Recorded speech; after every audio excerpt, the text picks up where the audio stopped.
What I'm gonna do is put a little introduction on here. Okay. And then get you to tell, what happened. Okay. Okay? Alright. Alright, today's date is April the 20th, 2020. Time now is 1:19 p.m. I'm sorry, a.m. This is Sergeant Sean Henberger, present with me. This is Officer Davis. Officer Davis, for the record, could you state your full name?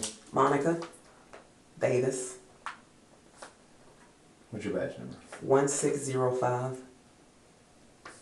Alright. Where were you riding tonight? Where was I? I was at Area 4. And what's your call sign? 4 Charlie 4. You said Area 4 or Area 2? Area 2, District 4, sorry. I said, you came a long way from Area 4. No, sorry.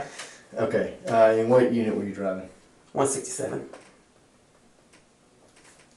You got both had lieutenant and sergeant color and all that stuff? Yes. Okay. Yes. Okay.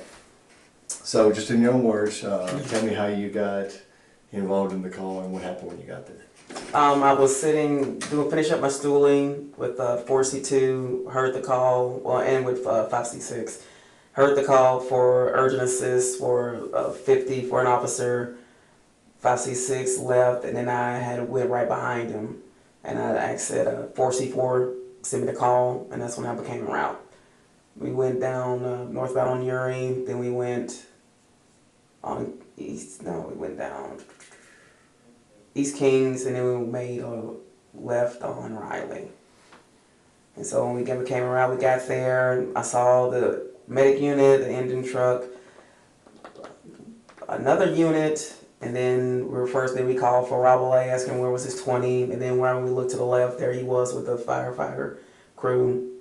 I heard some yelling, I heard a man yelling, then I heard another voice, but I couldn't recognize the voice. Once I entered, I saw a large amount of clutter, from clothes to paper, bags. One was from an El Dorado casino. Then I was looking at a heavy-set black guy in a lime green shirt, short black fro with glasses, screaming out like, God, Donald Trump, president, as he was slamming his fist on like a khaki or a yellow recliner.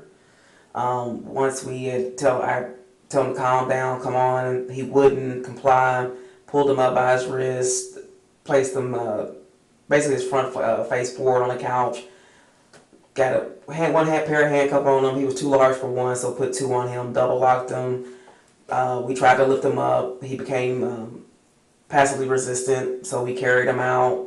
I had the left leg, Rabelais and Favis had his left arm, his right arm, and Myers had his other leg.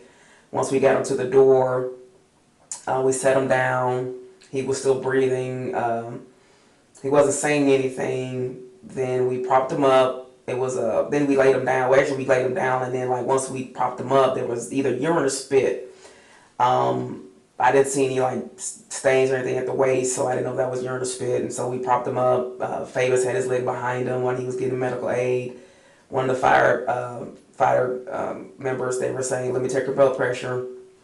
After a few moments, you heard one of the guys saying, "Get him to the stretcher." We lifted him up. I had the left leg. The fire members had the upper torso, and I think Favis and Rabelais had the upper torso too, because he was heavy set. Yeah. And then Myers had the other leg. Got him to the stretcher. They said take the cuffs off of him. Rock tried to get the set off because he was in front of me. He couldn't do it because we slid him up real quickly, and then I grabbed the handcuffs, took that off of him. They loaded him up on the stretcher, and that's where he started complying chest compressions. That went on for about I want to say a good 4 minutes. They were also, I don't know what it's called, they were pumping air, looking at the machine, trying to get a pulse. If you heard pulse, they would stop, and then they would continue the chest compressions. After that, I asked Favis or Rabelais, did they need anything else? They didn't say anything, and I went to my unit and I left. All right.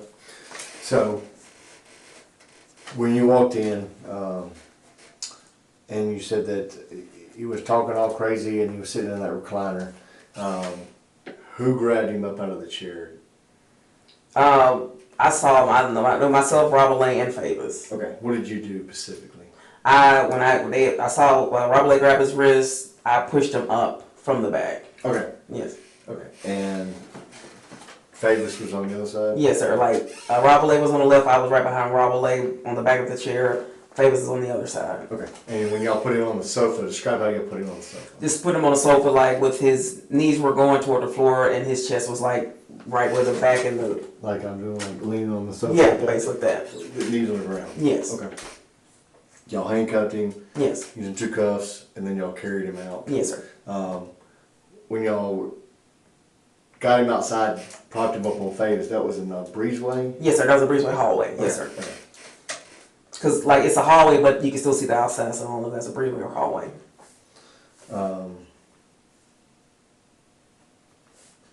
At any time that you see any officer strike, distraction strike, pressure point, doing any kind of anything else, trying to take him into custody? No. Okay.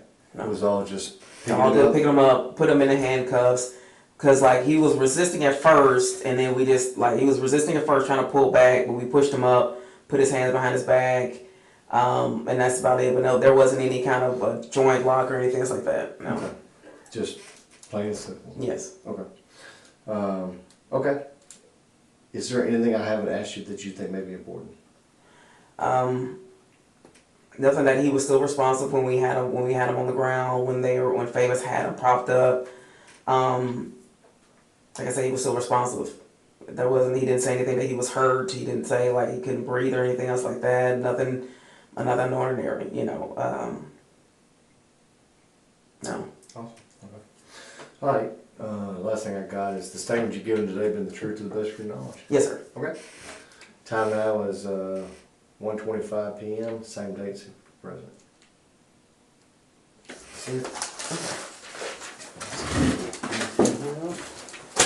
You go. All Can I right. sign your time or you get your? Oh, you can sign it. I figured.